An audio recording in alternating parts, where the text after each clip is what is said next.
सभी श्रोतागणों को हाथ जोड़ के नमस्कार, राम राम और सलाम। आज मैं भागवत पुराण का पहला स्कंद सुना रही हूँ। पहले स्कंद का नाम है भक्ति योग और वैराग्य प्रतिपादन। पुराचीन काल में एक समय नेमिषण में लोकों प्रकारी ऋषियों की सभा हुई। उसमें इस बात पर विचार हुआ कि कलि युग में मनुष्य कम आयु वाला होगा, वह अनेक रोगों से ग्रस्त और शोकों से संतप्त होगा, इसके साथ मंदबुद्धि वाला और आलस्यपूर्ण होगा। ऐसी स्थिति में वह न तो यज्ञ आदि ठीक से कर पाएगा और न शास्त्रों का पठन पाठन होगा। फिर उसके कल्याण कैसे होगा? बहुत विचार विमर्श के बाद यह अनुभव किया गया कि श्री कृष्ण की लीलाओं का गान करने से ही मनुष्य का उद्धार हो सकेगा। इसलिए उपस्थित समुदाय ने सूत जी से अनुरोध किया कि हे भगवान, श्री कृष्ण के चरित्र का कीर्तन करें। सूत जी ने ऋषियों का अनुरोध स्वीकार कर लिया। सूत जी ने कहा कि तत्ववेता होना मनुष्य की सफलता का सबसे बड़ा रहस्य है और इस तत्व ज्ञान का अभिप्राय है आत्मा परमात्मा की एकता अद्वैत की अनुभूति करना। उपनिषदों में इसे ब्रह्म ज्ञान, पुराणों में ईश्वर बोध और शास्त्रों की सत्ता को प्रत्येक पदार्थ में स्वीकार करता है, किंतु यह ज्ञान भी प्रभु की कृपा से ही प्राप्त होता है। सूत जी ने बताया कि भगवान विष्णु की प्रसन्नता प्राप्त कर लेने पर जीवों के बड़े से बड़े कष्ट दूर हो जाते हैं और विष्णु चरित्र के सुनने में रुचि बढ़ती जाती है। भक्ति से ही मनुष्य को तत्व बोध होता है और वह बोध ही चिर मुक्ति है। भगवान विष्णु की समस्त शास्त्रों के प्रतिपाद है। वे ही चराचर रूप देव, पशु पक्षी और मनुष्य के रूप में अपनी योग माया से अवतार ग्रहण करते हैं। भगवान विष्णु के 24 अवतारों का विवरण देते हुए सूत जी ने बताया कि भगवान विष्णु ने सृष्टि की इच्छा से पहले महत्व और अहंकार से उत्पन्न हुए 16 कलाओं से युक्त पुरुष रूप ग्रहण किया। फिर वे सृष्टि रचना पर विचार करने के लिए सागर में योग निद्रा में लीन हो गए। उनके नाभि कुंड में प्रजापति ब्रह्मा उत्पन्न हुए। फिर भगवान विष्णु ने अपने विभिन्न अंगों से वाह्य वृद्ध विश्व की रचना की। भगवान विष्णु के 24 अवतार इस प्रकार है। सनत कुमार का अवतार ब्राह्मणों की सृष्टि के लिए,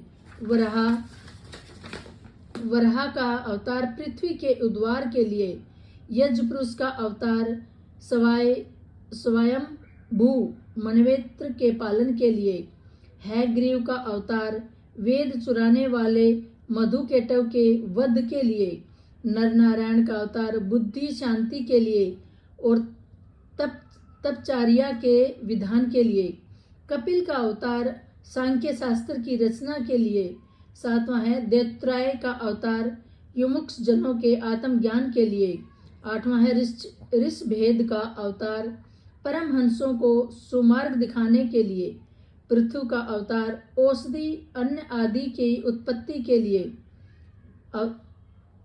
और मत्स्य का अवतार व्यवस्थ मनु की रक्षा के लिए, कश्यप का अवतार समुद्र मंथन के समय देवों की रक्षा के लिए और मोहिनी का अवतार देवताओं को अमृत पिलाने के लिए, नरसिंह का अवतार प्रहलाद की रक्षा और हिरण्यकश्यप के वध के लिए और वामन का अवतार बलि के दर्प पालन के लिए, हंस का अवतार कर्म बंधन से मुक्ति दिलाने वाले पंचारात्र शास्त्र की रचना के लिए, हरि का अवतार गजराज को ग्रह के फंदे से छुड़ाने के लिए, परशुराम का अवतार ब्राह्मण द्रोही क्षत्रियों के विनाश के लिए और राम का अवतार राक्षसों के विनाश के लिए, वेद व्यास का अवतार पुराणों की रचना के लिए और श्री कृष्ण का अवतार पृथ्वी का भार हल्का करने के लिए और बुद्ध देव का अवतार हिंसा के विरोध के लिए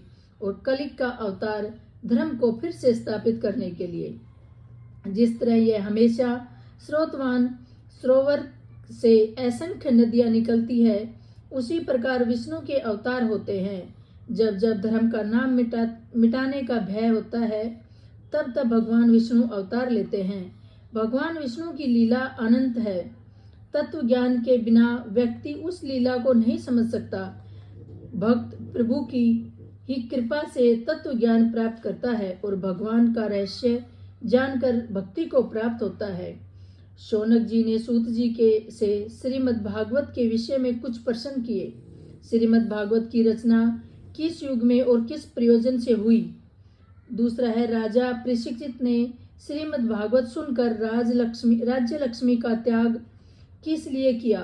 श्री सुखदेव जी का परीक्षित से मिलाप किस प्रकार हुआ और उन्होंने कैसे यह कथा कही? सूत जी ने उत्तर दिए, कलयुग के पृथ्वी पर पूरी तरह से उतर जाने के बाद विषम परिस्थिति के कारण युग धर्म के खंडित होने की संभावना से चिंतित भगवान विष्णु के अंशात अवतार वेदव्यास जी ने पहले तो ऋग्वेद, यजुर्वेद, सामवेद और अर्थवेद की रचना की। वेद को 4 भागों में विभाजित किया। फिर 5वें महाभारत की रचना की। वे एक दिन खिन्न मन होकर सरस्वती के किनारे बैठे थे तो वहां नारद जी आए।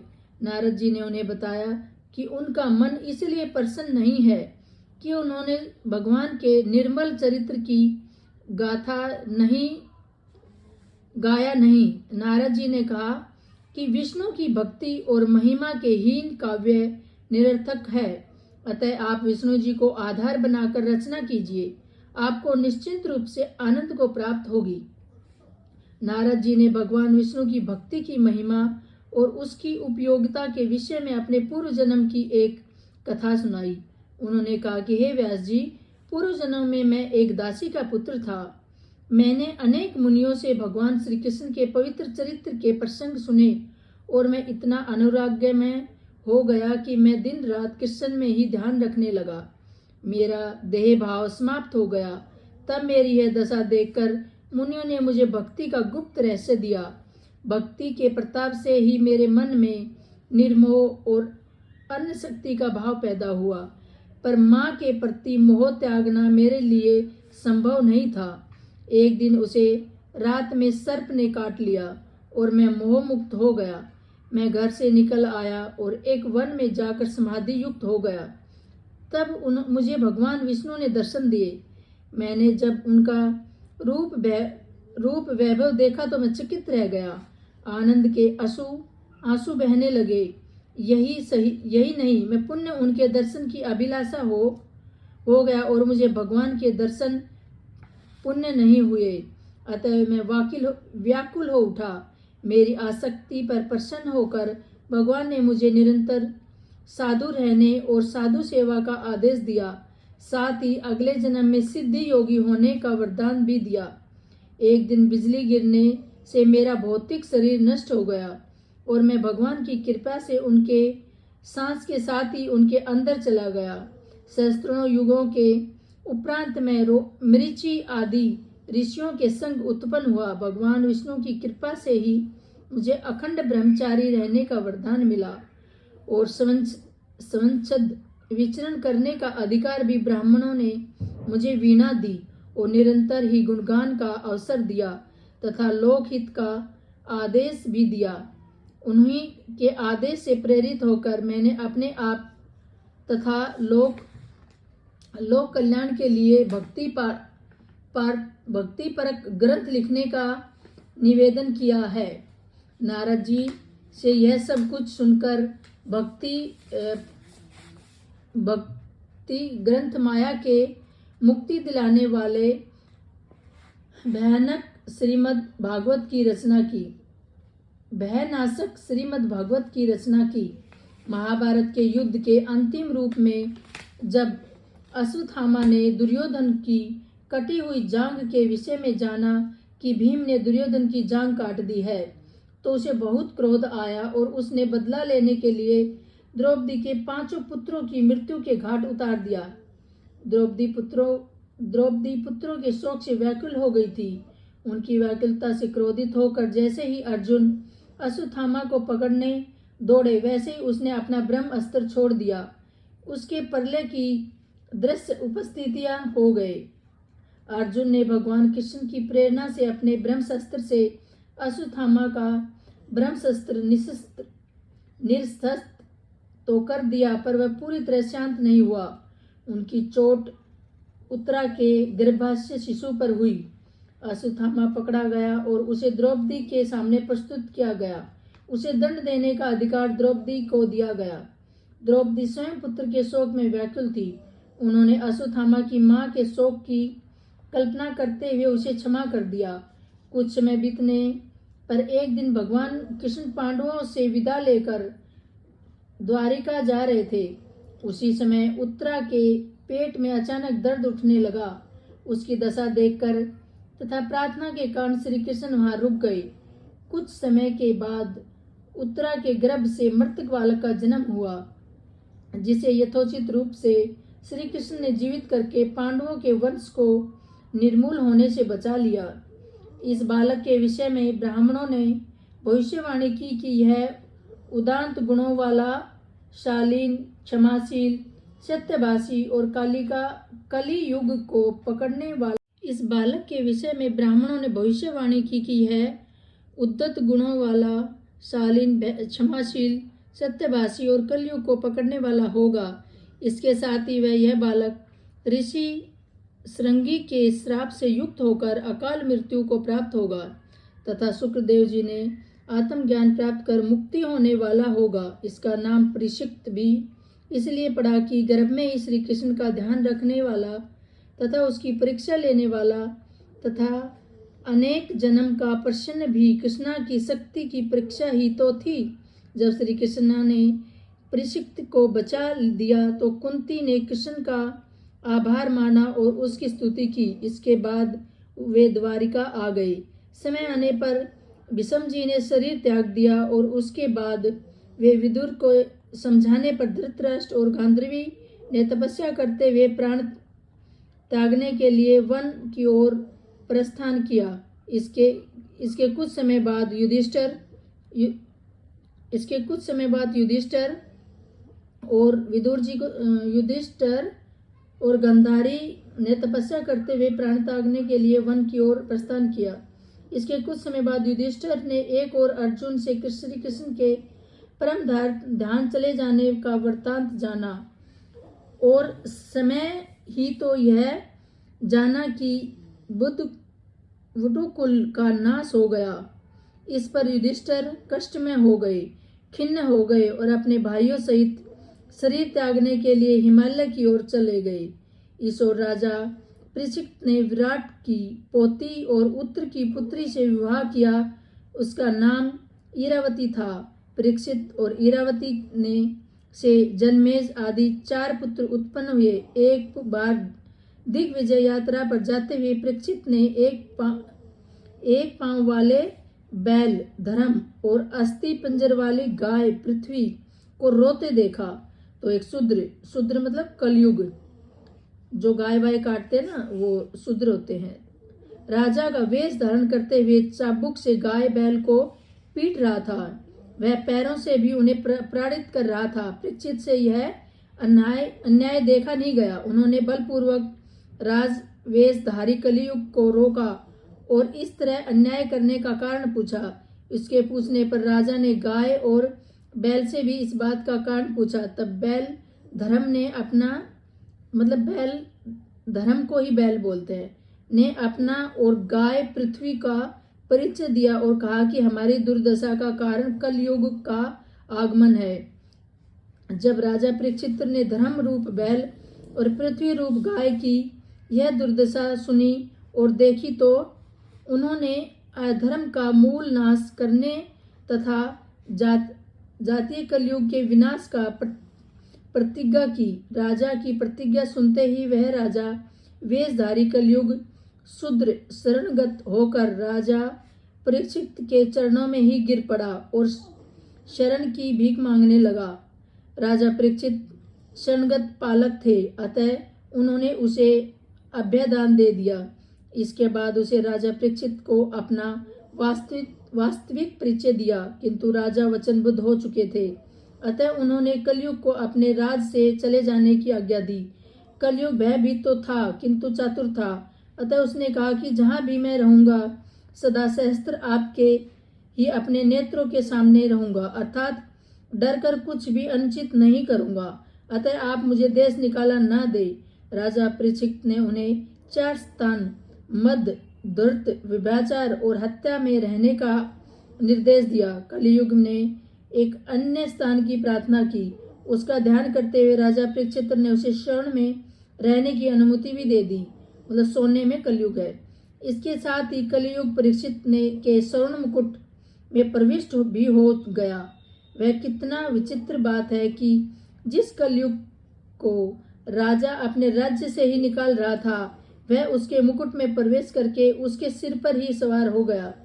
कुछ समय बाद जब राजा परीक्षित शिकार खेलने गए, तब वहां मृगों का पीछा करते करते काफी थक गए थे। भूख प्यास से व्याकुल राजा एक तालाब के किनारे पहुंचे तो वहां एक ऋषि का सुंदर आश्रम देखा। आश्रम के स्वामी श्री समीक समाधि में लीन थे। उन्होंने राजा के आने का पता ही नहीं चला, अतः वह राजा का स्वागत अभिनंदन नहीं कर पाए।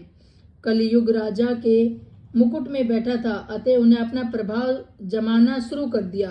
राजा ने ऋषि की समाधि को न जानकर उन्हें अपनी अवमानना और ऋषि का सद्रम समझा। मन को मारकर राजा ने जलपान करके वृक्ष की छाया में विश्राम किया। ऋषि लंबी समाधि में थे, अतः उन्हें कुछ भी पता नहीं चला। राजा ने काफी देर प्रतीक्षा की और इस प्रतीक्षा ने आग में घी का काम किया। राजा ने सोचा कि ऋषि जानबूझकर उसको अपेक्षा कर रहा है, अतः उसे पाठ पढ़ाया जाए। राजा ने पास में ही एक मरा हुआ सांप दिखाई दिया। राजा ने यह सोचकर कि ऋषि को वास्तविकता का पता चल जाएगा, उसने उस मरा हुआ सांप उसके गले में डाल दिया। ऋषि की समाधि तो नहीं टूटी, पर राजा के दुशासन पर ऋषि के पुत्र शंगी को पता चल गया। ऋषि पुत्र अपने निराधार पिता के प्रति किए गए राजा के इस उदंड व्यवहार को सहन नहीं कर सका तथा वह युवा तपस्वी के कौशिक नदी में आगमन करके हाथ में जल लेकर राजा को शाप दे दिया कि जिस राजा ने मेरे पूज्य पिता के गले में मरा हुआ सांप डालकर उसका अपमान किया है, वो आज से ठीक 7वें दिन सर्पराज तक्ष उस राजा की मृत्यु मुख में डाल देगा। यह युवा तपस्वी आश्रम में लौटा तथा पिता के गले में पड़ा हुआ मरा हुआ सर्प देखकर रोने लगा। उसकी रुदन इतना तेज तीव्र था कि उसे ऋषि की समाधि भंग हो गई। इसके बाद उन्होंने मरा हुआ सांप गले से निकालकर नीचे फेंका और बालक से रोने का कारण पूछा। ऋषि ने सारी बात जानकर कि राजा के छोटे से अपराध के लिए उनके बालक ने इतना कठोर दंड दिया, अत्यंत दुख का अनुभव किया। वे चिंतित हो उठे। उन्होंने अपने पुत्र को बुरा भला कहा, क्योंकि उसके विचार से राजा परीक्षित धार्मिक वृत्ति के न्यायप्रिय राजा थे। ऐसे दंडनीय राक्षस शासक के अभाव में पृथ्वी पर अराजकता फैल जाती है। उन्होंने कहा कि राजा के दंड धारणा न करने पर ही तप, यज्ञ, समाधि आदि अनुष्ठानों का आयोजन निर्विघ्न रूप से होता रहता है। अतः राजा को शाप देकर ऋषि पुत्र ने धर्म की हत्या की है। शीलवान राजा तो सर्वथा श्रद्ध होता है, इसके प्रति क्रोध नहीं करना चाहिए। घर लौटकर राजा परीक्षित को अपने किए पर बहुत पछतावा हुआ। वे अब कर ही क्या सकते थे। उन्हें ऋषि पुत्र द्वारा दिए गए श्राप का भी ज्ञान हुआ और उन्होंने उस श्राप को सिर माथे स्वीकार कर लिया। उतने समय के लिए उन्होंने संसार त्याग दिया और विरक्त होकर उदासीन हो गए। अन्न जल आदि छोड़कर गंगा के किनारे मृत्यु के समय की प्रतीक्षा करने लगे। जब चारों दिशाओं के ऋषि वशिष्ठ, अनि, वचन, भृगु आदि को राज्यश्री त्याग कर विरक्त और मृत्यु की प्रतीक्षा करने वाले राजा परीक्षित के विषय में पता चला तो सब नारद, वेद व्यास, अगस्त्य आदि के साथ वहां उपस्थित हुए। राजा ने सभी ऋषियों का आदर सत्कार किया और उनसे भगवान विष्णु के चरणों में अनन्य भक्ति का वरदान मांगा। ऋषियों ने राजा की बहुत प्रशंसा की और उन्हें देह त्यागने तक वहीं ठहरने का निश्चय किया। राजा परीक्षित का संवाद ऋषियों से हो रहा था कि शुक्रदेव वहां पहुंच गए। राजा ने अत्यंत भक्ति और आदर के साथ शुक्रदेव का सत्कार पूजन किया। उनके आगमन को राजा ने अपने लिए वरदान माना। राजा परीक्षित ने शुक्रदेव से अत्यंत विनम्र शब्दों से अपनी करुणमय गाथा कही और अपने कल्याण का मार्ग सुझाने का अनुरोध किया। परीक्षित ने शुक्रदेव जी से 2 प्रश्न किए। जीव के लिए सर्वदा करने योग्य क्या है? थोड़े समय में मरने वाले व्यक्ति का कर्तव्य क्या है? शुक्रदेव जी राजा के प्रश्नों का उत्तर देने के लिए वहां रुक गए और उन्होंने उनकी शंकाओं का विविधन समाधान किया। सबको नमस्कार। अब खत्म हो गया। कल सुनाऊंगी श्रीमद् भगवत पुराण का 2रा अध्याय स्कंद।